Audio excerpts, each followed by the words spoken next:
ఓం శ్రీ సాయిరామ్, ఓం శ్రీ సాయిరామ్, ఓం శ్రీ సాయిరామ్.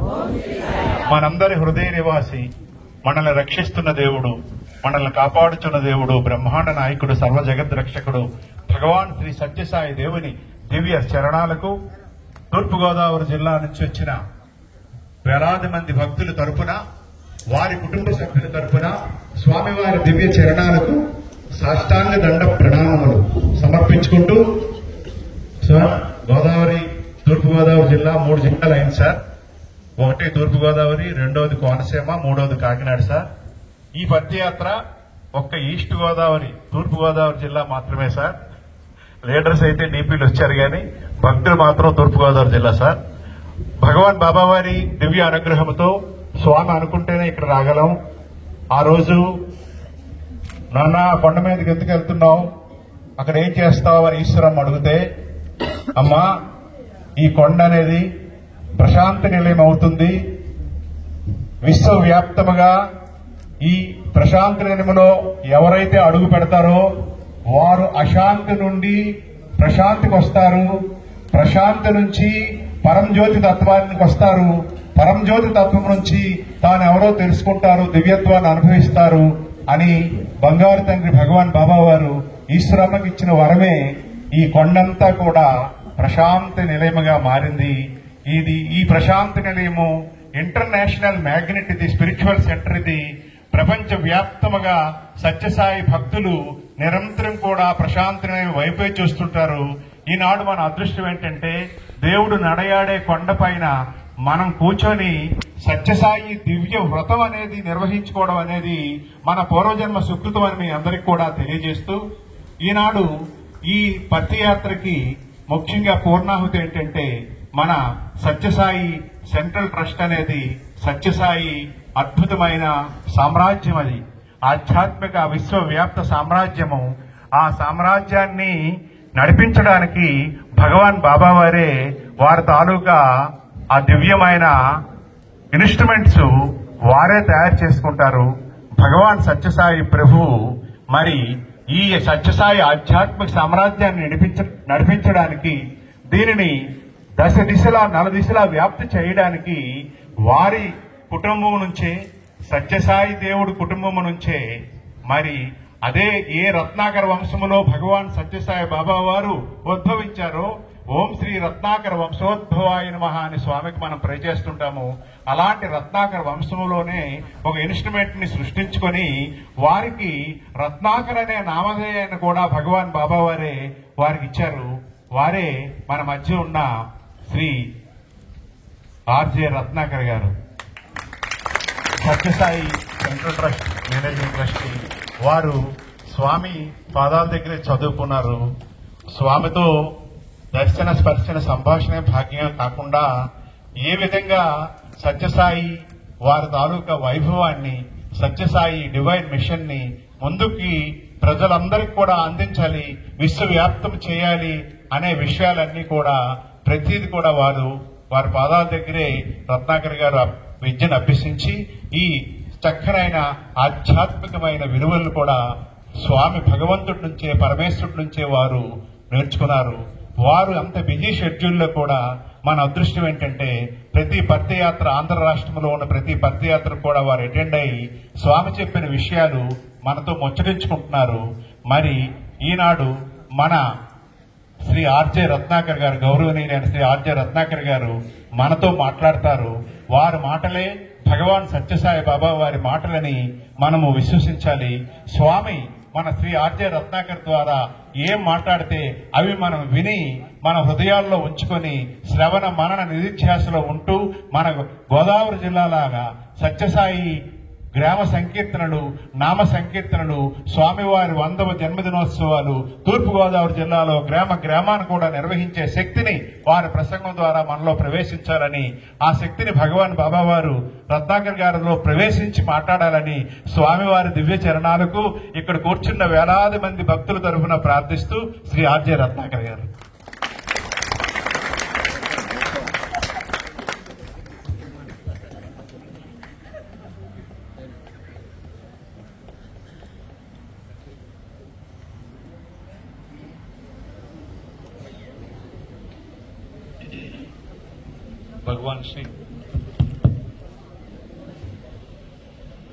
భగవాన్ శ్రీ సత్యసాయి బాబా వారి పాదపద్మలు నమస్కరిస్తూ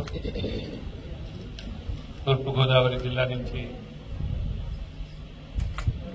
అశేష సంఖ్యలో ఈ పరమ పవిత్రమైనటువంటి భక్తి యాత్రకు విచ్చేసినటువంటి అక్కచెల్లెండ్లు, అన్నదమ్ములు, పెద్దలు అందరికీ కూడా హృదయపూర్వకమైనటువంటి సాయిరాం.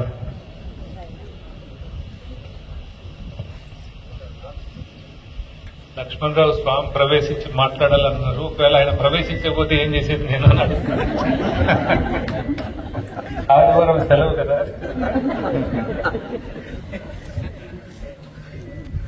పాపం ఆయన అభిమానంతో చాలా చెప్తుంటాడు.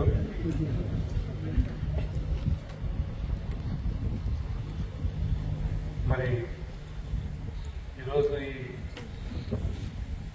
భక్త సమూహాన్ని చూస్తుంటే తిరిగి అనేది ఎంతవరకు కనబడుతుందో అంతవరకు భక్తులందరూ ప్రశాంతంగా విచ్చేసి ఉన్నారు.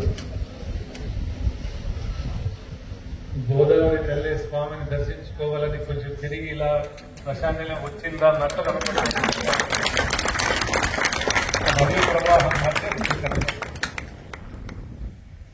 ఎక్కడ చూసినా ఈ బ్లూ స్కార్ప్స్ తో ప్రశాంతంగా లేవంతా కూడా గోదావరి మయమైపోయి అంతా ఎక్కడ చూసినా భక్తులు బ్లూ స్కార్ప్ లో వేసుకొని తిరుగుతున్నారు.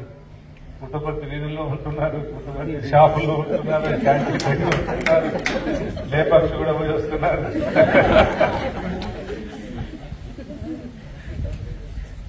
చాలా ఆనందంగా ఉంది చూసి.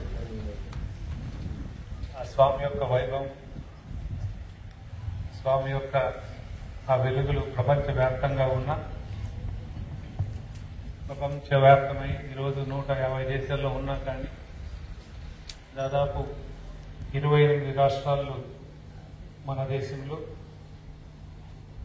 ఎంతో వైభవంగా జరుగుతున్నా కానీ ఆంధ్రదేశం వాళ్ళకి మనకు మాత్రం ఒక ప్రత్యేకమైనటువంటి అదృష్టం ఏమంటే స్వామి తెలుగు గడ్డ పైన పుట్టి తెలుగు మాట్లాడేవారుగా ఉండడము, వారి మాటలు వారిని మనం నేరుగా విని ఆనందించే ఒక గొప్ప అదృష్టాన్ని మన అందరికీ కూడా స్వామి కల్పించడం అనేటువంటిది మనము జన్మలో చేసుకున్నటువంటి ఆ సుకృతమని మనం అందరూ కూడా తెలుసుకోవాలి.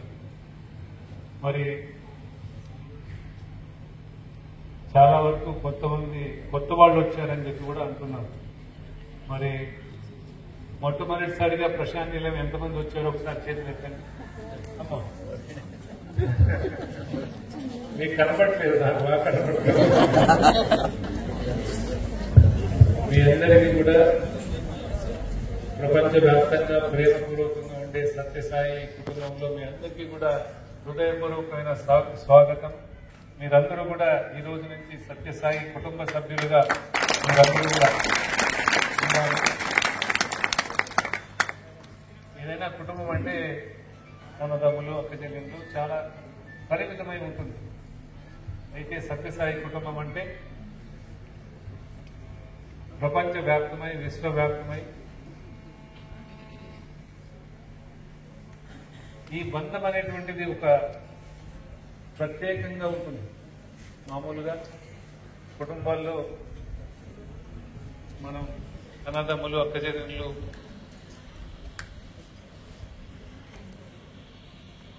గొడవలు పడి ఆశీర్వాదాలతో కోర్టులు పోవడం, పోలీస్ స్టేషన్లు పోవడం కూడా చూస్తున్నాం. ఇక్కడ సత్యసాయి కుటుంబం అనేది ఏవైతే ప్రపంచవ్యాప్తంగా ఉందో ఇది కేవలం ప్రేమతో ముడిపడింది. ఇటువంటి ఆస్తిపాస్తులకు లేక స్వార్థాలకు తావులేనటువంటి ఒక ఆత్మీయ అనుబంధము, ప్రేమపూర్వకమైనటువంటి అనుబంధం. కాబట్టి ఈరోజు సత్యసాయి సేవా సంస్థలు 140 దేశాలకు పైగా ఉన్న దేశాలలో ఈరోజు అంత గొప్పగా సేవలు అందించగలుగుతున్నామంటే అందరూ కూడా ఒక నిస్వార్థమైనటువంటి ప్రేమ, నిస్వార్థమైనటువంటి ఒక సేవకు వాళ్ళు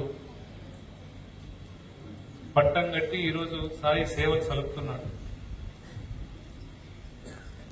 ఎప్పుడో చదువుకున్నాం మనం, బ్రిటిష్ వాళ్ళు వాళ్ళ సామ్రాజ్యంలో సూర్యుడు అస్తమించడని చెప్పి మనం అందరూ అనుకున్నాం.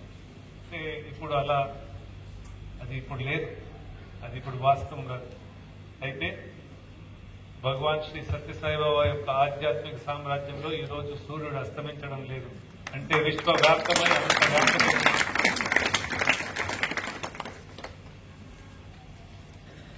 బాబా ఎప్పుడైనా స్టూడెంట్లుగా మేము ఉన్నప్పుడు తమాషగా చమత్కరించేవారు. ఈరోజు ఏంట్రా సాయంకాలం వచ్చాక ఇంటికి పోయి మీరేమో ఏం చేసుకుంటారో అని అడిగితే స్వామి వెళ్లి భోజనం చేసి మళ్ళీ స్టడీ అవర్స్ ఉంటాయి, తర్వాత వాళ్ళు మిల్క్ ఇస్తారు, తాగేసి పడుకుంటాము అని అలా చెప్తుండేవారు. బాబా అప్పుడు మీరేమో బాగా చెప్పేసి ప్రార్థన చేసి పడుకుంటారా, నేనైతే పడుకున్నా అనేవారు. అలా చూసేవాళ్ళం. ఎందుకు స్వామి అంటే మీరు పడుకొని గుడ్ నైట్ చెప్పేటప్పుడు అమెరికాలో ఎవడో గుడ్ మార్నింగ్ చెప్తున్నట్టు అంటే భగవంతుడు పడుకుంటే ఈ విశ్వం నడవడానికి కాదు. ఎప్పుడు ఎవరో ఒకరు ఆయనకి గుడ్ మార్నింగ్ చెప్తుంటారు, ఎవరో ఒకరు గుడ్ నైట్ చెప్తుంటారు. నాకు మీరేమో పడుకుంటారు, ఇంకోరు వాళ్ళు పొద్దున్నే ప్రార్థన చేసి లేపుతుంటారు. సుప్రభాతం మొదలు పెడతారు. అక్కడ మొదలు పెడితే మళ్ళీ అక్కడ ఉండాలా, అక్కడైతేనే మళ్ళీ ఇక్కడ జపాన్ లో ఎవరు మొదలు పెడతారు గుడ్ నైట్. ఇలా 24 గంటలు ఎవరో ఒకరు ఏదో ఒకటి అడుగుతూనే ఉంటారు. ఒకరు గుడ్ మార్నింగ్, ఒకరు గుడ్ నైట్, మాకు ఇది కావాలి అది కావాలని దేవుడిని అడుగుతుంటారు. ఆయనకి రెస్ట్ ఉండదు, ఎప్పుడు ఉండదు. సూర్యోదయం అవుతుంది, సూర్యుడు అస్తమిస్తున్నాడు. అయితే సూర్యుడు ఎక్కడికి పోవట్లేదు. భూమి తిరుగుతుండడం వల్ల సూర్యుడు కనపడడం లేదు, కానీ సూర్యుడు ఎప్పుడు వెలుగుతూనే ఉంటాడు. అలాగనే భగవంతుడు మనకి కనపడకపోయినా ఎప్పుడు వారి ప్రభ అనేటువంటిది ఈ ప్రపంచాన్ని నడిపిస్తుందనేది మనం ఎప్పుడు తెలుసుకోవాలి. ఆ యొక్క ప్రేమని ఈరోజు ప్రపంచవ్యాప్తమై అందరినీ స్వామి దగ్గరికి తీసుకురాగలిగిందంటే అది ఎంత స్వచ్ఛమైనటువంటి ప్రేమ ఉందో మనం అందరూ కూడా తెలుసుకోవాలి. ఈరోజు ఇంతమంది, ఈరోజు ఇప్పుడు అడిగాను నేను, ఇంతమంది మొదటిసారిగా ప్రశాంతి నిలయం వస్తున్నారంటే చివరి వరకు చేతులు ఎత్తారు. అసలు మీకు చూస్తే ఫోటో తీసినట్టు చూడండి ఎలా ఉంటుంది. అందరూ ఆల్మోస్ట్ 80% చేతులు ఎత్తారు. మొదటిసారి వచ్చారు అంటే స్వామి మిమ్మల్ని ఇక్కడ తీసుకొచ్చారనేది మాత్రం మీరు ఎప్పుడు మనకు. ప్రశాంతి నిలయంలో ఎవరు అడుగు పెట్టాలన్నా ప్రశాంతి నిలయంలోకి వచ్చి స్వామి అనుగ్రహం పొందాలన్నా వారి యొక్క పర్మిషన్ లేకుండా ఎవ్వరు కూడా ప్రశాంతి నిలయంలో కాలు మోపడానికి కూడా వీలు కాదని చెప్పి బాబానే చెప్పారు. 10,000 గుర్రాలు మిమ్మల్ని లాక్కొని వచ్చినా ప్రశాంతి నిలయంలో నా పర్మిషన్ లేకపోతే మీరు అడుగు పెట్టలేదు. ఈరోజు మరి ఇంతమంది వచ్చారంటే మిమ్మల్ని పేరున స్వామి మీకు పర్మిషన్ ఇచ్చారు కాబట్టి ఈ ప్రశాంతి నిలయమైనటువంటి ఈ పుణ్యధామంలో ఈరోజు ఇంత ఆనందంగా ఈరోజు ఈ వ్రతాలు చేసుకోవడం కానీ ఇది ఎంతో ఒక మనం మాటల్లో చెప్పలేనటువంటి ఒక గొప్ప పుణ్యభూమి ఇది ప్రశాంతి నిలయం. ఎందుకంటే ఒక అవతారమూర్తి సాక్షాత్తు పరమేశ్వరుడే ప్రతి ఇంచిని స్వామి నడిచి వారి యొక్క పాదస్పర్శతో పునీతం చేసినటువంటి గొప్ప క్షేత్రం ఇది ప్రశాంతి నిలయం.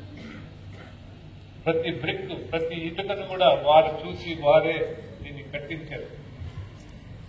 1950 సంవత్సరంలో మీకు మరి స్వామి కేవలం 25 సంవత్సరాలు ఉన్న వయసులోనే 1950 సంవత్సరంలోనే ఈ ప్రశాంతిలో ఏదైతే మనం ఈరోజు మనం కుల్వక్హాలని ఈరోజు ప్రోగ్రామ్స్ చేసుకుంటామో దాన్ని ఇనాగరేట్ చేసింది 1950 సంవత్సరంలో. స్వామి కేవలం 25 సంవత్సరాలు 4 సంవత్సరాలు పట్టిందంట అది కట్టడానికి. అంటే స్వామి 21వ సంవత్సరంలోనే దానికి పునాదేసి తన 25వ ఏట 1950 సంవత్సరంలో రోడ్డు లేదు, ఈ ఊరికి కరెంటు లేదు. అలాంటి సమయంలో ప్రపంచానికి ప్రశాంతిని ప్రసాదించే ఒక క్షేత్రాన్ని ఇంకా ఒక నెక్స్ట్ ఇయర్ కి 75 సంవత్సరాలు అయిపోతుంది. స్వామికి మనం 100th బర్త్డే చేసుకుంటున్నాము. ప్రశాంతి నిలయానికి 75 సంవత్సరాలు ప్లాటినం జూబ్లీ ప్రశాంతి నిలయానికి జరగబోతుంది నెక్స్ట్ ఇయర్. అంటే 100th బర్త్డేతో పాటు ప్రశాంతి నిలయానికి 75వ సంవత్సరం అంటే అంత చిన్న వయసులోనే స్వామి ప్రపంచానికి ప్రశాంతిని ప్రసాదించి ఒక గొప్ప మందిరాన్ని 1950లోనే వారు సృష్టించి అక్కడ ఆయన కట్టించి ఇప్పటికీ ఇంకెప్పటికీ కూడా ఎంతో మంది వేలాది లక్షలాది కోట్లాది మందికి ఒక వాళ్ళ జీవితానికి ఒక మార్గదర్శనం చేసే ఒక పుణ్యస్థానాన్ని స్వామి ప్రసాదించారు మనందరి కోసం. అలాంటి ఒక దివ్య క్షేత్రమే ఈరోజు మీరందరూ కూడా రావడం, మీరందరూ ఇక్కడికి చేరి ఇలాంటి ఆనందాన్ని అనుభవించుకోవడం అనేటువంటిది మా అందరికీ కూడా చాలా చాలా సంతోషంగా ఉంది. స్వామి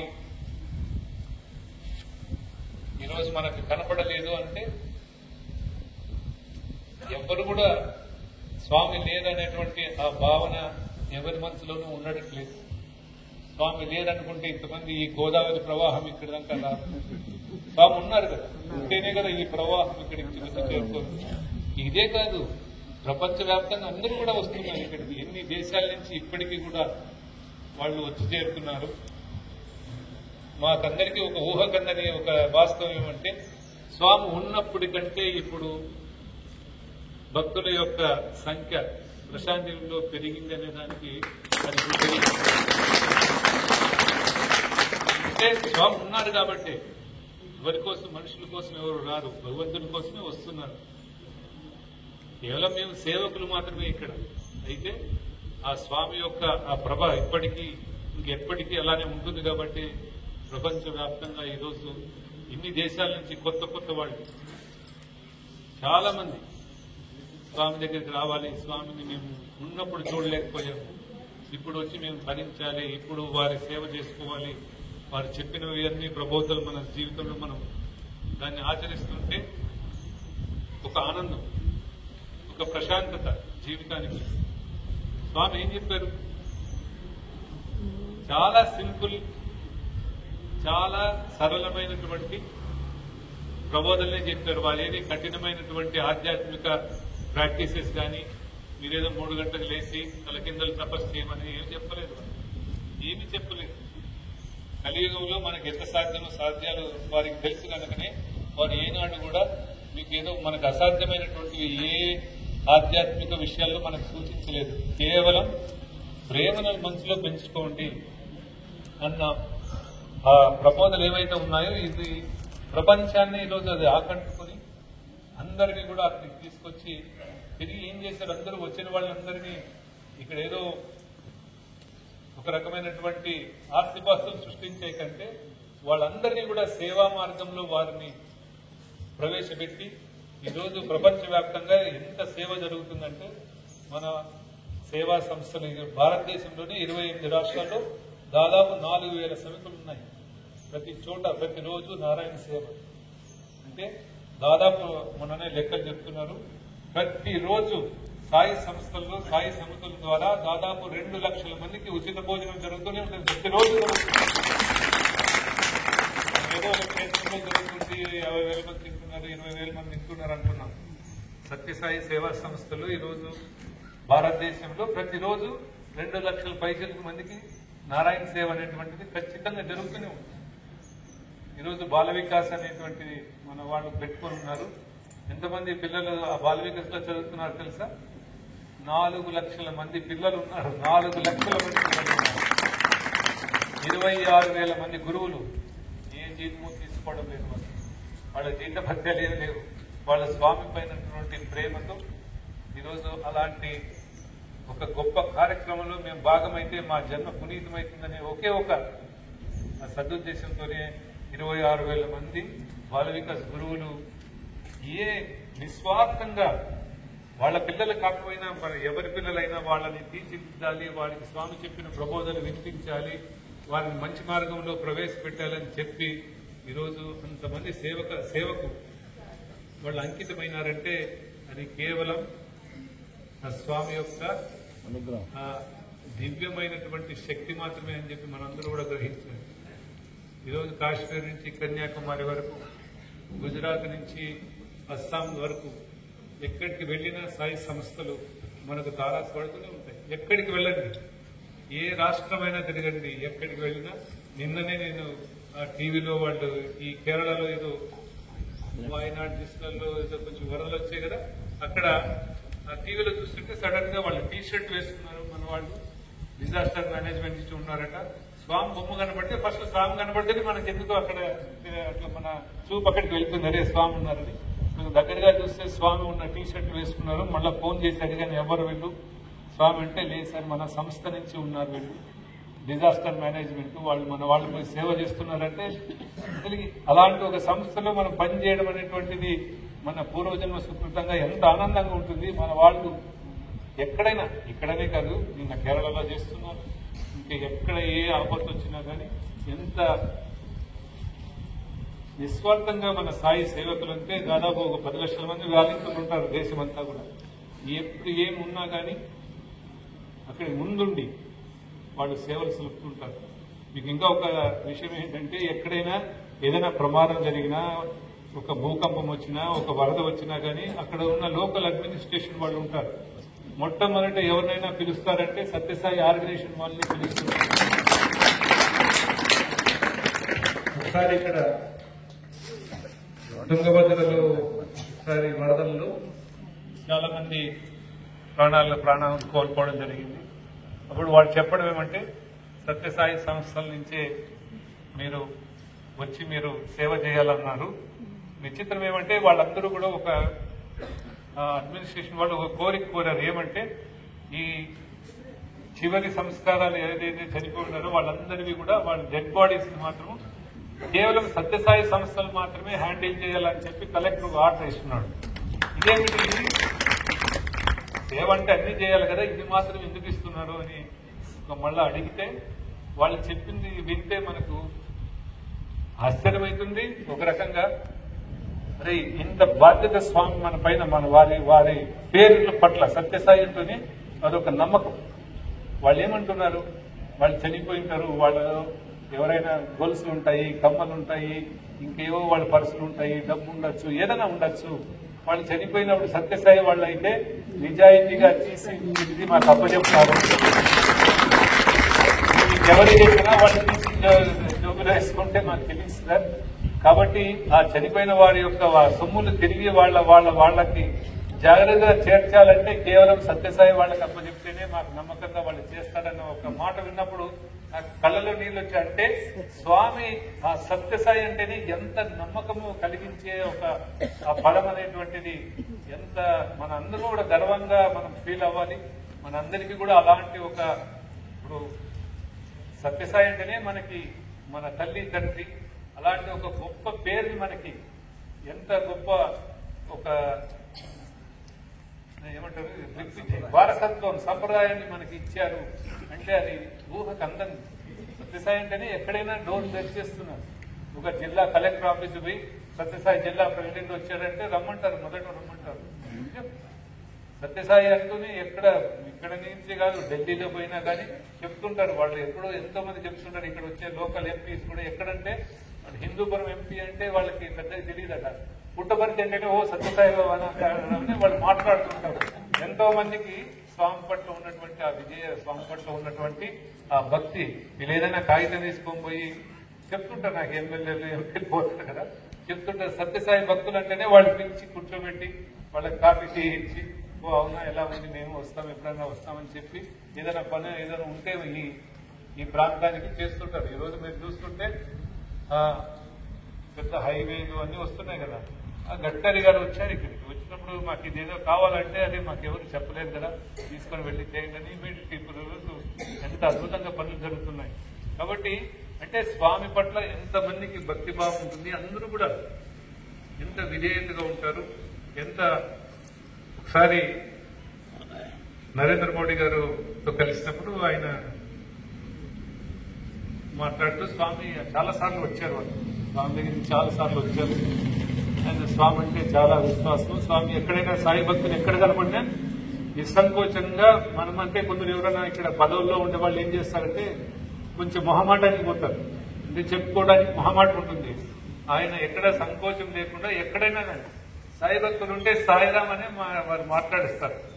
జపాన్ లో ఒకసారి జపాన్కి వెళ్ళినప్పుడు అక్కడ ఎవరో సాయి భక్తులు కనపడితే వాళ్ళ అఫీషియల్ మీటింగ్ లో జపాన్ ప్రధానమంత్రి పక్కన ఉన్నప్పుడు ఎవరినో చూస్తే ఆయన సాయిరామ్ అనే చెప్పి వాళ్ళందరినీ గ్రీట్ చేయడం జరిగింది. అంటే అక్కడ అంటే అలాంటి వారు నేను ఒకసారి కలిసినప్పుడు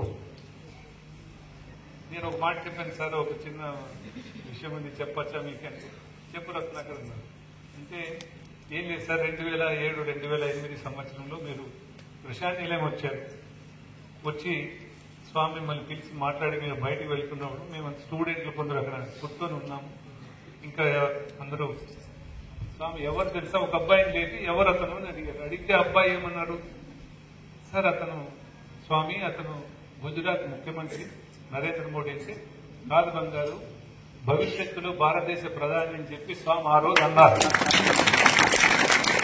అంటే ఆ విషయాన్ని ఆయనకి నేను చెప్పాను, సార్ ఇట్లా జరిగింది, వారు ఈ మాట చెప్పారు.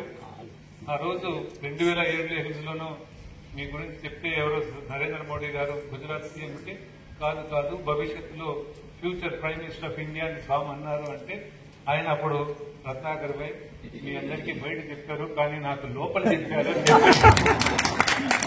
అంటే ఈ సకల సృష్టిని శాసించేది భగవంతుడు అనేటువంటిది మనకు ఒక తెలుసుకోవడానికి ఇలాంటివి అప్పుడప్పుడు చమత్కారాలు జరుగుతుంటాయి. మనమందరూ కూడా ఈ పంచభూతాలకు లోబడి ఉంటే భగవంతుడు పంచభూతాలను ఆధీనంలో పెట్టుకునేటువంటిది దేవుని యొక్క ఆ గుణం అన్నమాట. వారిని అనుసరించే పంచభూతాలు ఉంటాయి. ఏది కూడా మనం ఈరోజు ఈ విధంగా ప్రపంచ వ్యాప్తమైందంటే అది మనుషులతో చేసే పని కాదు. ఈరోజు నా ఆఫీస్కి ఎంతమంది వస్తుంటారు, కొత్త వాళ్ళు వస్తుంటారు. ఏమంటే మాకు స్వామి కల్లో కనపడరు. ఒక ముస్లిం అమ్మాయి, ఇరాక్ అమ్మాయి కెనడాలో ఉంటుందట, ఫస్ట్ టైం వస్తున్నారు. అమ్మాయి వచ్చి ఏమంటే అది ఆశ్చర్యంగా చెప్తుంటే అసలుకి స్వామి ఇప్పుడు అంత ఒక 6 నెలల క్రితం జరిగిన సంఘటన. ఈ అమ్మాయి ముస్లిం అమ్మాయి, ఎక్కడ కెనడాలో ఉంటుంది, ఇరాక్ లో పుట్టిందట, కెనడాలో ఉంటుంది. ఆ అమ్మాయి వచ్చి మొట్టమొదటిసారిగా పుట్టబడికి వచ్చింది. వచ్చి మిమ్మల్ని చూడాలని చెప్పి ఆడ అపాయింట్మెంట్ అడిగితే చెప్పారు. వచ్చి కూర్చుంది. ఏమా మీరు ఎక్కడి నుంచి వచ్చారంటే అంతా చెప్పింది స్టోరీ. ఏమంటే ఒక సంవత్సరం క్రితం స్వామి కల్లో కనపడ్డారట. కల్లో కనపడి ఇతనెవరు ఆమెకు తెలియదు స్వామి గురించి. ఈయన ఏదో ఒక ఆరెంజ్ రోబ్ వేసుకున్నారు. ఒక స్వామి ప్రత్యేకంగా ఉంటుంది కదా కేశాలు అంటారు. సో ఇది చాలా ప్రత్యేకంగా ఉంది. ఏంటి ఎవరితను అంటే తెలియదు ఆమెకి. కనపడ్డారు. మరి ఎవరికి చెప్పాలి, ఏమి గురించి స్వామి గురించి తెలియదు. ఎవరో ఒక వ్యక్తి ఆమె కల్లో కనపడ్డారు. సరే కనపడ్డారు. ఆమె పట్టించుకోలేదు. అంటే ఎవరో ఇతను మరి ఏదో వచ్చింది, నేను కలగన్నానులే అనుకుంది. తిరిగి ఒక 15 రోజుల తర్వాత తిరిగి వారు కనపడ్డారట. మళ్ళీ తిరిగి ఒక 20 డేస్ తర్వాత మరీ కనపడ్డారట. ఎవరు వీరు ఇలా కనపడుతున్నారని ఇప్పుడు గూగుల్ చేసి ఏమంతా మనం అంతా పిల్లలున్నారు కదా, ఫస్ట్ ఇమీడియట్ గా గూగుల్ చేయడానికి కూడా ఆమెకు తెలియట్లేదు ఎక్కడ ఈ పటం కానీ చేయలేదు. కానీ వెతుకుతూ ఉందట ఎక్కడా కనపడలేదు. కనపడకపోతే మళ్ళా స్వామి మళ్ళా కనపడి నువ్వు అరబిక్ కదా, నువ్వు అరబిక్ లో నువ్వు సెర్చ్ చెయ్యి, నువ్వు ఇంగ్లీష్ లో ఎందుకు సెర్చ్ చేస్తావు అన్నారట. అంటే ఆమె అరబ్ దేశం కదా, అరబీలో చెయ్యి అన్నారు. సరే మళ్ళీ అరబుల్లో చేసింది. అరబుల్లో చేస్తే చూడండి విచిత్రం ఏమిటి, ఇంగ్లీష్ లో చేస్తే దొరకని స్వామి, ఇంగ్లీష్ లోనే అన్ని ఉండేది, మనం అన్ని ఉంటాయి అన్ని ఛానల్స్. అరబిక్ లో చేసిందట. అరబిక్ లో చేస్తే ఎవరో సిరియా దేశంలో ఇప్పుడు నవాఫ్ అని ఒక అతను మన సెంటర్ ప్రెసిడెంట్, అతను ఏదో వీడియో చేసి స్వామి గురించి యూట్యూబ్ లో పెట్టినాడు, అది దొరికిందట. అక్కడ చూస్తే స్వామి కనపడ్డారు. అదే ఇతను నా కల్లో కనపడిన ఇతను ఇక్కడ ఉన్నాడు అని చెప్పి, అప్పుడు కల్లో కనపడుతున్న అతను ఎక్కడో నిజంగానే ఉన్నారు ఒక అతను అని చెప్పి ఆమె కనిపించి చాలా కష్టపడి ఆ సిరియా దేశానికి ఫోన్లు చేసి మీరెవరు ఏమంటే ఆయన చెప్పాడట, అయ్యో ఆయన స్వామి, ఆయన భగవంతుడు అవతారం అదంతా చెప్తే మళ్ళీ ఆయన ఎక్కడికి పోవాలంటే తీసుకొని ప్రశాంత్ లేవు, ఆయన ఇండియాలో ఉంటాడంటే అప్పుడు కానీ ఆమెకి ఆయన ఇండియా, ఆయన ఒక దేశం ఇక్కడ ఉన్నారని కూడా తెలియదు. విచిత్రం ఏమంటే మరి వాళ్ళు ముస్లిం ఫ్యామిలీ, వాళ్ళంతా ఇంట్లో ఎవ్వరు కూడా రావడానికి ఒప్పుకోలేదు. మనకేం సంబంధం, మనం ఏదో ఆయన ఏదో హిందూ గురువు ఉన్నట్లున్నాడు, కాషాయంలో ఉన్నారు కదా, ఎందుకు పోవాలి మనము, మీరంతా పోకూడదని. అందులో అమ్మాయి వాళ్ళు ఎవరు అందరూ ఇంట్లో రెస్ట్రిక్షన్ చేశారట, పోకూడదు అన్నారట. సరే వాళ్ళందరూ చెప్తున్నారు కదా, నేను ఎందుకు పోయేది అని చెప్పి అలా తిరిగి బాబా మళ్ళా కనపడ్డారట. ఈయన వదలరు కదా, అలా కనపడితే సరే ఎందుకైనా మంచిదని ఒకసారి వీసా అప్లై చేసుకుందామని చెప్పి ఇండియన్ ఎంబసీ, కెనడాలో ఇండియన్ ఎంబసీకి పోయారు. ఇండియన్ ఎంబసీకి పోతే ఆ రోజు విచిత్రం ఏమంటే వీసాలు జారీ చేయడం లేదు, జారీ నిలుపు చేసినామని చెప్పి ఒక బోర్డు పెట్టారంట. ఎందుకంటే అప్పుడు ఏదో గొడవ అయింది, ఏదో గొడవ అయింది, కెనడాకి ఇండియాకి ఏదో గొడవ అయింది. సో నిలుపుదల చేసినాము, ఇవ్వట్లేదు అని చెప్పి బోర్డు పెట్టిందంట. ఇన్నికి వచ్చేసి ఇంత కష్టంగా ఎందుకు పోవాలి, మా వాళ్ళు కూడా ఎట్లా నన్ను తెచ్చుకోవడం లేదు, వద్దంటున్నారు కదా, వద్దని చెప్పి ఊరికి ఉండిపోయింది. ఊరికి ఉండిపోతే తిరిగి స్వామి ఎట్లా ఎవరైనా ఆశీర్వదించాలంటే ఆయన ఎక్కడికైనా పరిగెత్తుకుంటూ వెళ్తారు. అందుకే స్వామి మనరు మీరు ఒక అడుగు వేస్తే నేను 10 కాదు 100 అడుగులైనా వేసేకి రెడీగా ఉంటారు స్వామి. You take 1 step, I will take 100 steps. మనం ఒక్క అడుగు వేయాలంటే వారు 100 అడుగులు వేయడానికైనా రెడీగా ఉంటారు. ఈ అమ్మాయికి మళ్ళా ఇప్పుడు వీసా ఇవ్వడం లేదని చెప్పారు.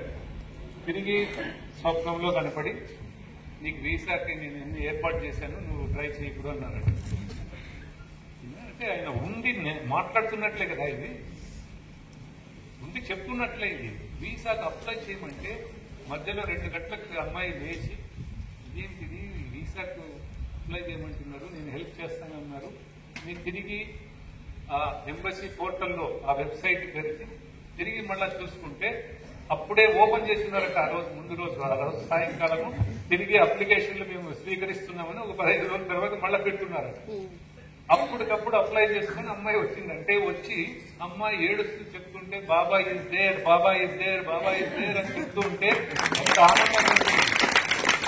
అంటే వాళ్ళకి ప్రతిరోజు లోపలేసి ఇప్పుడు ఇంకెంతమంది ఎన్ని రకాలు చెప్పినా మరి అమ్మాయికి ఎప్పుడైనా స్వామి లేదనేటువంటిది ఎవరైనా చెప్తే నీకు బుద్ధి లేదనే నీకు తెలియదు, మీరు మందమతులు అనుకుంటుంది కదా.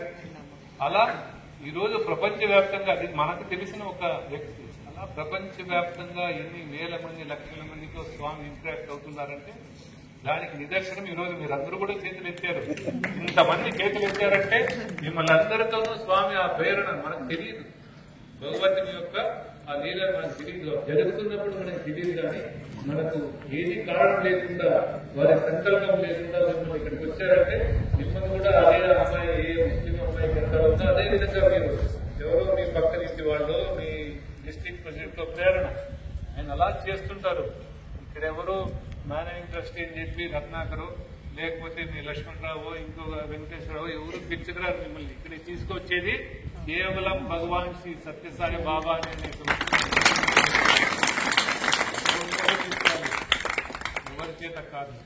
ఎందుకంటే ఇలాంటి ఒక పుణ్యక్షేత్రం. అందుకే ఈరోజు ఇంతమంది మీరు చేతులు ఆల్మోస్ట్ ఎవ్రీబడి, ఆల్మోస్ట్ 80% ఎత్తారు.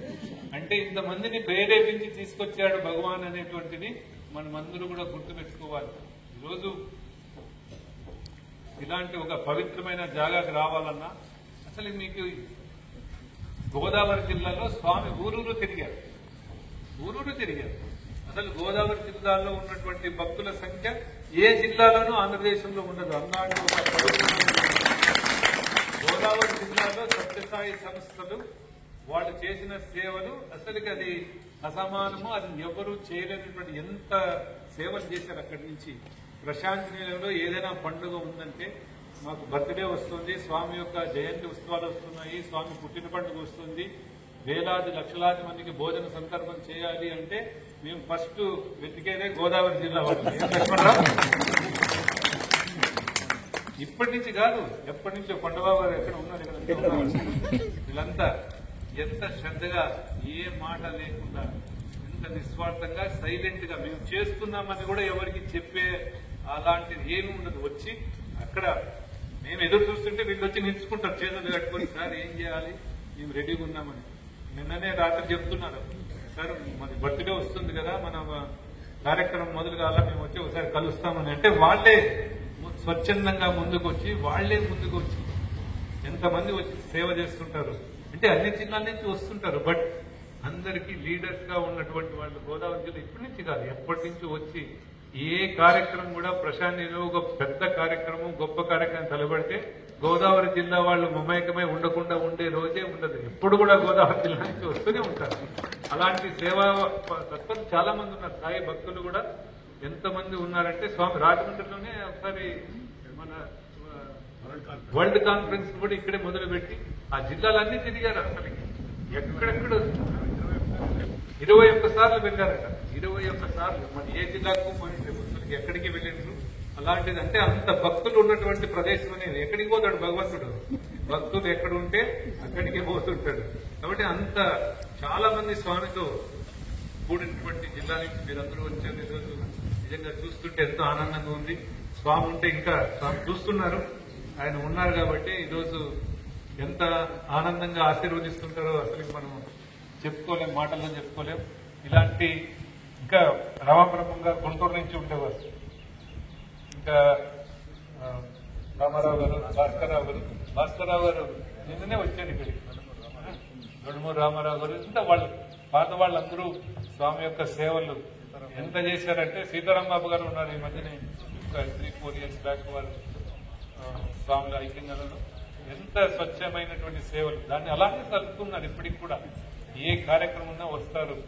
ఆ రోజుల్లో మీరు చూడాలి, ఆ రోజు బర్త్డే రోజు దాదాపు లక్షల మంది ఉంటారు భోజనానికి.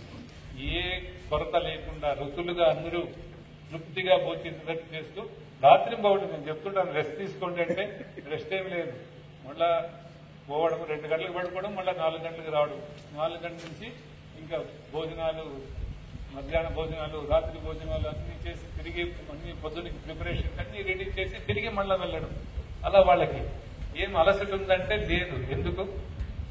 స్వామి సేవ, స్వామి ప్రేమ అనేటువంటిది ఆ మనసులో ఉంటుంది కదా. ఆ ఎనర్జీ, ఆ శక్తి ఎంత ఉత్సాహాన్ని నింపుతుందంటే ఎవరికి అలసట ఉండదు. వీళ్ళందరికీ దాదాపు 500-600 మంది కంటిన్యూస్ గా పనిచేస్తుంటారు. ఎవ్వరు కూడా అలసట, వాళ్ళకి అలసట అనేదే తెలియదు. ఎందుకంటే వాళ్ళు పనిచేస్తున్నది భగవత్ కార్యంలో నిమగ్నమయ్యానంటే ఆ సంతోషం ఏదైతే ఉందో దాని వల్ల వాళ్ళకి అల్లు పెరగదు. అలాంటి సేవలు చేసేటువంటి ఒక సేవా సంస్థలు ఈరోజు ప్రపంచ వ్యాప్తంగా ఏదైనా ఉన్నాయి, నిస్వార్థమైన సేవలు సలిపే ఒక ఆర్గనైజేషన్ ఉందంటే అది శ్రీ సత్యసాయి ఆర్గనైజేషన్ అని మనం అందరూ. ఈరోజు ఇక్కడ హాస్పిటల్స్ ఉన్నాయి, ఇక్కడ కాలేజీలు ఉన్నాయి, ఇక్కడ అనేక కార్యక్రమాలు జరుగుతూ ఉంటాయి. మామూలుగా అందరూ వస్తుంటారు. సార్ పెద్ద పెద్ద ఆపరేషన్లు జరుగుతుంటాయి. ఇక్కడ గుండె ఆపరేషన్ చేస్తారు, తల ఆపరేషన్ చేస్తారు, బ్రెయిన్ ఆపరేషన్ చేస్తారు, అన్ని చేస్తుంటారు. అన్ని సెక్షన్లు ఉంటాయి. బ్లడ్ బ్యాంక్ ఉంటుంది, మీకు రేడియాలజీ డిపార్ట్మెంట్ ఉంటుంది, రేడియాలజీ ఉంటుంది, ఎక్స్రే ఉంటాయి, ఇంకా అన్ని రకరకాల డిపార్ట్మెంట్లు ఉంటాయి. కానీ సత్యసాయి హాస్పిటల్లో ఒకే ఒక డిపార్ట్మెంట్ ఉండేది. ఏ డిపార్ట్మెంట్ తెలుసా? బిల్డింగ్ డిపార్ట్మెంట్ ఉండదు ఇక్కడ. బిల్లు చేసే డిపార్ట్మెంటే ఉండదు ఇక్కడ. ఎవరు బిల్లు చేసే డిపార్ట్మెంట్ ఎక్కడ, అకౌంట్స్ డిపార్ట్మెంట్ ఎక్కడ అంటే ఎవరు చెప్పరు. ఎందుకంటే అది ఉండదు. ఎందుకు బాబా ఏమన్నారు? మీ పిల్లలకి మీరు ఛార్జ్ చేస్తారా? మీకే హాస్పిటల్ ఉంది, మీ పిల్లలు మీ ఇంటికి వస్తే భోజనానికి మీరు ఛార్జ్ చేస్తారా? మీ ఇంట్లో మీ ఫాదర్కే మంచి హాస్పిటల్ ఉంది, నీకు అనారోగ్యంతో చేరితే మీ తండ్రి నుంచి ఛార్జ్ చేస్తారా? చేయరు. అదేవిధంగా మీకే స్కూల్ ఉంది, మీకే కాలేజ్ ఉంది, మీ పిల్లవాడు అక్కడ చేరితే మీరు వాడిని ఫీజు తీసుకుంటారా? లేదు కదా. అదేవిధంగా ప్రపంచంలో ఉన్న మన దేశంలో ఉన్న పిల్లలందరూ మా వారు, నా పిల్లలే.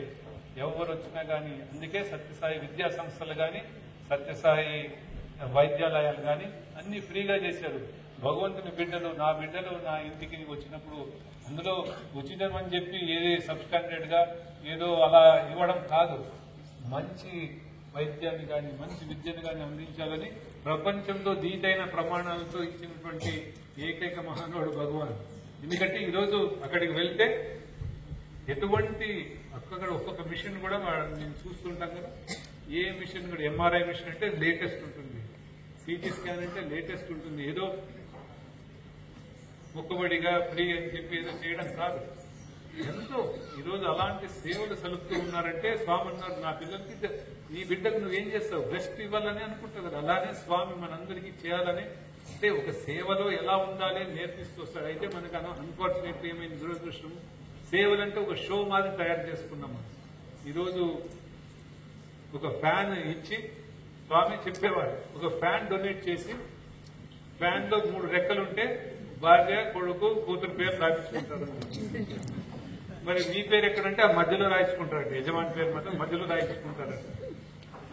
మళ్ళా ఫ్యాన్ గుర్రం తిరుగుతుంటే కొంచెం స్పీడ్ తగ్గించుకుంటారట, ఎందుకంటే పేర్లు చదవాలో తెలియదు కదా అని చెప్పి ఫ్యాన్లు ఆఫ్ చేస్తారు. ఎందుకంటే మేము ఇచ్చినామంటే ఈ డాబు, ఈ డంబం, మా షో అలాంటిది ఎప్పటికీ భగవంతుని చేరదు. మనం ఎంత ఉండని, ఎంతైనా ఉండని, మనం ఇస్తుండని అహంకారంతో చేసేది ఏది కూడా, ఏ సేవ కూడా భగవంతుని చేరదు. దీంట్లోనే స్వామి ఒక అందమైన ఒక స్టోరీ చెప్పారు. ఒకనొక టైంలో ధర్మరాజు రాజసూయాగం చేశాడు. రాజసూయాగం చేసినప్పుడు ప్రతి బంతిలోనూ 1,00,000 మంది కూర్చొని భోజనాలు తింటున్నారు. అంత మంచి రిచ్ ఫుడ్ అన్ని పెట్టి అందరితోనూ వచ్చి అందరూ ఆరగించి సంతోషంగా ధర్మరాజు గొప్పవాళ్ళు అని చెప్తున్నారు. వాళ్ళందరూ కూడా చేతులు కడుక్కున్నప్పుడు ఆ నీళ్లు ఉంటాయి కదా, ఆ నీళ్లు ఒక ప్రవాహంగా పోతున్నాయంటే అక్కడి నుంచి సుగంధం, ఎందుకంటే అన్ని సుగంధంగా అంత బాగా చేశారు. వాళ్ళు చేతులు కడుక్కున్న నీళ్లు ఒక నదీ ప్రవాహం మాదిరి ఉంటే అక్కడి నుంచి ఒక సువాసనలు వస్తున్నాయంట. ఇవన్నీ చూసి ధర్మరాజుకు ఎక్కడో కొంచెం అహంకారం మొదలైంది. నేను కదా చేస్తున్నానని కృష్ణుడు చూశాడట. అతను అదే వీడేమో అహంకారం పడుతున్నాడని. దేవుడు ఎప్పుడు కూడా అణిగిమణిగి ఉంటేనే దేవుని అనుగ్రహం, ఎగిరెగిరి పడితే అది ఉపద్రవం వస్తుంది కానీ అనుగ్రహం ఉండదు. దేవుడి దగ్గర ఎప్పుడు కూడా మనం, ఎందుకంటే ఈ ప్రపంచంలో మనం ఏం సాధించేది అంటే ఏం ఉండదు. సరే ధర్మరాజుని చూశారు కృష్ణుడు, ఇతనికి కరెక్ట్ చేయాలి ఇతన్ని అని చెప్పి వెళ్ళారట. వెళ్ళి కృష్ణుడు, ఏం బాగారు, ఏంటి ఎలా ఉన్నారు, బాగా జరుగుతుందంటే బ్రహ్మాండంగా జరుగుతుంది. ఆయనకి అహంకారం ఆల్రెడీ మొదలైంది. అంటే అవునా, ఎక్కడి నుంచో సువాసనలు వస్తున్నాయి ఏంటి, ఆ పక్కనే ఆ నది చేతులు కడుక్కున్నారు కదా, ఆ నదిలో కడుక్కుంటున్నారు, బాగా వస్తుందంటే అవునా అట్లా పద ఒకసారి చూసొద్దామని ధర్మరాజును తోడుకొని అలా కాలువ ప్రవహించే కాలువ పక్కన వెళ్ళాడు. వీళ్ళు అలా పోతుంటే వాళ్ళకు ఒక ఆశ్చర్యమైన దృశ్యం, కృష్ణుడే ఇవన్నీ కల్పితం చేసి ఒక దృశ్యం కనపడింది. ఏంటంటే ఒక ముంగీస ఆ నదిలో దుంకడము బయటికి రావడము, ఆ నదిలో దుంకడము బయటికి రావడం. ఆ ముంగీస ఎలా ఉంది, అర్థం బంగారు అయి ఉందంటే అర్థం ముంగీసగా ఉందండి.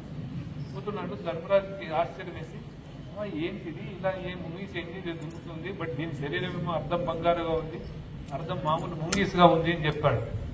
అంటే మనమే అడుగుదామని కృష్ణుడు పిలిచి, ఏంటి నువ్వు, ఏమైంది, మీరు ఎందుకు ఇలా దుంకి అలా నీళ్ళలో దుంకడము మళ్ళీ రావడం, దూకడము రావడం ఏంటిది, ఏమైంది, మీ శరీరం చూస్తే అర్థం బంగారమయమైంది, అర్థమేమున్నారు, ఎవరు మీరు ఏంటి అని అడిగారు. అడిగితే అప్పుడు ఆ ముంగీస ఒక స్టోరీ చెప్పింది. ఏంటంటే నేను ఒక మునీశ్వరుని ఏదో శాపంతో నన్ను ముంగీసం చేశారు, నేను అడిగితే ఆ శాపం ఎవరైతే పెట్టారో ఆయన నాకు ఆ శాప విముక్తి ఎలా జరగాలంటే దానికి చెప్పారు ఆయన ఏమేం చేయాలని. ఏం చేయాలని చెప్పారంటే ఒక మహానుభావుడు, ఒక నిస్వార్థపరుడు, ఒక పవిత్రమైన హృదయంతో కలిగిన వాడు ఎవరైనా కానీ భోజన సంతర్పణం చేసినప్పుడు ఆ సంతర్పం చేసిన వాళ్ళు చేతులు కడుక్కున్న నీళ్లు నీ పైన పడితే నువ్వు బంగారమయమైపోతావు, మొత్తం నువ్వు బంగారు అయితేనే నీకు శాప విముక్తి జరుగుతుంది అని చెప్పారు. సరే ఒక పేద బ్రాహ్మణుడు ఉండేవాడు అక్కడ. వాళ్ళందరూ నేను మా గ్రామంలో అతను చాలా గొప్పవాడు మంచివాడు అని చెప్తే అక్కడికి వెళ్లి వెయిట్ చేస్తున్నానేమని అలాంటి సందర్భం వస్తుందని ఎవరో అతిథి వచ్చాడట వాళ్ళకి, ఆ బ్రాహ్మణుని ఇంటికి. అతిథి వస్తే వీళ్ళకు చాలా బీదరికం, అరాకొరా ఉంది, వాళ్లకు భోజనం టైం కాబట్టి ఆ యజమానిగా నేను ఉన్నాను కదా, నేను ఈరోజు పస్తుంటానంటే వచ్చిన అతిథికి పెడదామని చెప్పి అతిథికి పెట్టారట. అరాకొరలో అతిథి నాకు ఇది ఇంకా ఆకలి తీరలేదు అని. అయితే భార్య నేను ఉంటాను ఈరోజు, నేను కూడా నాది ఇచ్చేసి ఉపవాసం ఉంటామని ఆమె ఇచ్చింది. అతిథి ఇంకా నాకు ఆకలి తీరలేదు అన్నాడు. అయితే కుమార్తె నేను పస్తుంటాను నాది కూడా ఇస్తానని చెప్పింది. ఇంకా తీరలేదట. అయితే కుమారుడు అన్నాడట నేను నా భోజనం కూడా నీకు ఇస్తాను, మీరు తృప్తిగా ఉండండి, మీరు మాకు అతిథి మీరు తృప్తిగా ఉండాలని చెప్పి అతిథి తిన్నాడు. 4 భోజనాలు ఆయన తినేశాడు. తీసిపోయి చేయి గడుపుకున్నాడు. అంటే చేయి గడుపుకున్నప్పుడు ఈ ముంగీసి పరిగెత్తుకుని పోయింది. ఎంత మహానుభావులు వీళ్ళు చెప్పిన అదే కదా అతనికి ఆ శాప విముక్తికి పరిగెత్తుకుని పోతే అతను చేయి గడుపుకున్నాడు. అన్ని నీళ్లు లేవు, ఏదో కొంచెం పడ్డాయి. కొంచెం పడితేనే కొంచెం అతను బంగారైంది, మిగతాది నిలిచిపోయింది. మిగతాది ఎలా ఇప్పుడు విముక్తి అని చెప్పి నేను వచ్చాను, బట్ రాజసూయగంలో ధర్మరాజు చేస్తున్నాడని విన్నాను. మరి ఆయన అంత మహానుభావుడు చేస్తే ఇంకా మిగతాది ఎంతసేపు బంగారం అయిపోయేది, అందుకే వచ్చి ట్రై చేస్తున్నాను, బట్ ఈ నదిలో చూస్తుంటే నాకేం కావట్లేదు, బంగారం కావట్లేదు అనేదట. అప్పుడు ధర్మరాజుకి అప్పుడు అర్థమైంది, అంటే 1,00,000 మంది భోజనం పెడుతున్నాడు, బట్ అహంకారం వచ్చేళ్ళకే దాంట్లో ఉన్న శక్తి ఏమంతా కోల్పోయింది. వీర బ్రాహ్మణుడు వాళ్ళు ఒక్కడికి భోజనం పెడితే కూడా ఇతని శాపం విముక్తి కోసం అర్థం బంగారైంది అని ఇప్పుడు చూసి కృష్ణుని యొక్క పాదాల మీద పడి క్షమించండి సుబావా, నన్ను నేను తప్పు చేశాను, నేను చేశాను అనుకుంటున్నానంటే లేదని చెప్పి తిరిగి, అంటే ఇదంతా కూడా భగవంతుడు కల్పించింది. ఎందుకంటే నిస్వార్థంగా ఎవరైతే సేవ చేస్తారో ఆ సేవలే దేవుడికి చెందుతాయి. స్వార్థంతో నేను చేస్తున్నాను ఇప్పుడు ఈ మధ్యలో చెప్తుంటే ఎలా ఉంటుందంటే చాలా మంది ఏం చేస్తున్నారు,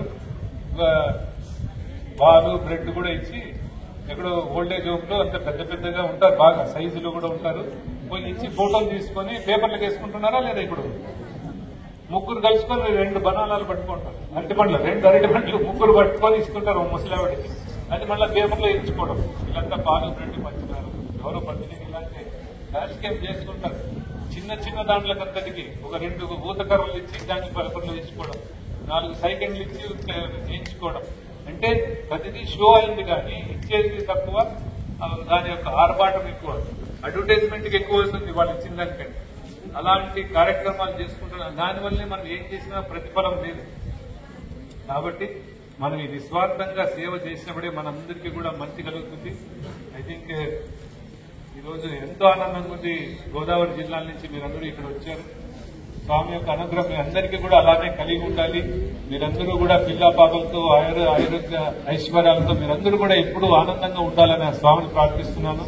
మీరు కూడా కేవలం ఏదో పద్యాత్రికే కాకుండా మీరు ఎప్పుడు అవకాశం ఉన్నా గానీ స్వామి యొక్క సన్నిధానానికి వచ్చి మీ కుటుంబాలతో మీరు ఒక తల్లిదండ్రులుగా గాని మన పిల్లలకు మనం ఇచ్చే గొప్ప ఆస్తి ఏదో మనం ఇచ్చే డబ్బులు బంగ్లాలు అవి కాదు, ఒక మంచి సాంప్రదాయాన్ని మనం వాళ్ళకి అందించినప్పుడే నిజంగా అదే వాళ్ళకి గొప్ప ఆస్తి అవుతుంది.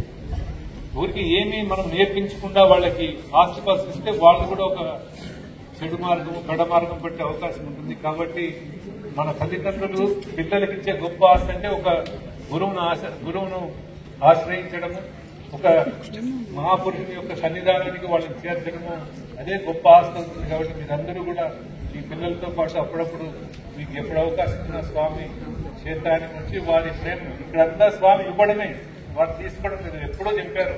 సత్యసాయిలో ఎక్కడే కానీ హుండీలు ఉన్నాయా? ఇక్కడ హుండీలు కనపడవు. ఎందుకో బాబా అన్నారు, దేవుడికి మీకు ట్రాన్సాక్షన్ ఏమి ఉండదు, మీరు అది ఇస్తారు నేను ఇవ్వాలా ఏమి ఉండదు. దేవుడు ఎప్పుడు ఆయనే సకల దాత సర్వదాత, ఆయనే ఇస్తుంటాడు, దేవుడే ఇచ్చేవాడు. ఇక్కడ తీసుకుని మనం ఏమి ఇవ్వగలం దేవుడికి?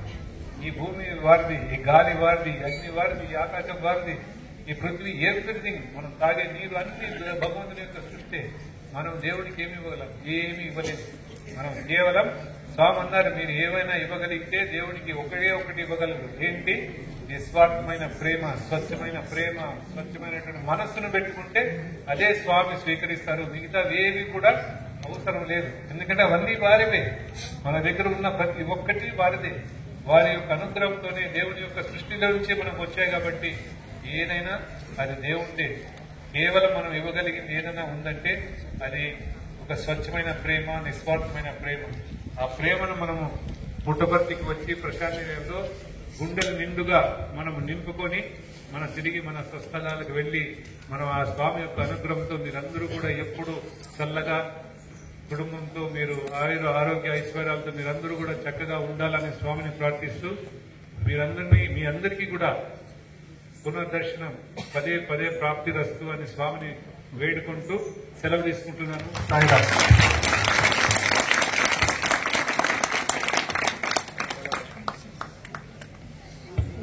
ధన్యవాదాలు సార్. మీరు ఇంత బిజీ షెడ్యూల్లో వచ్చి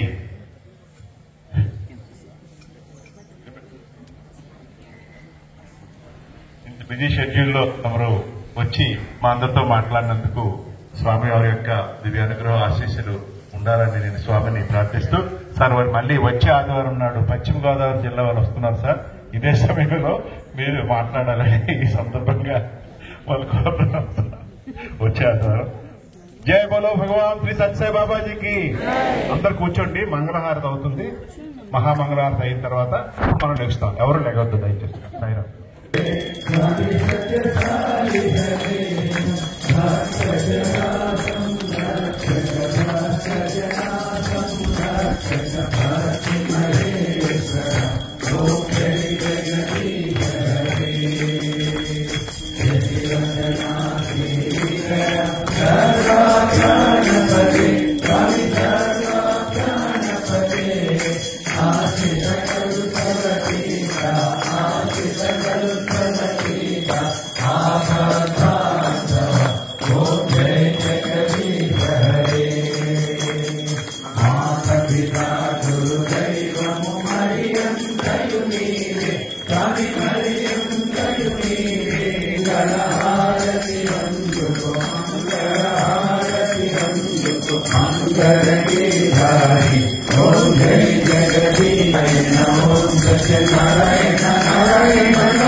जय बोलो भगवान श्री सत्य साई बाबा जी की।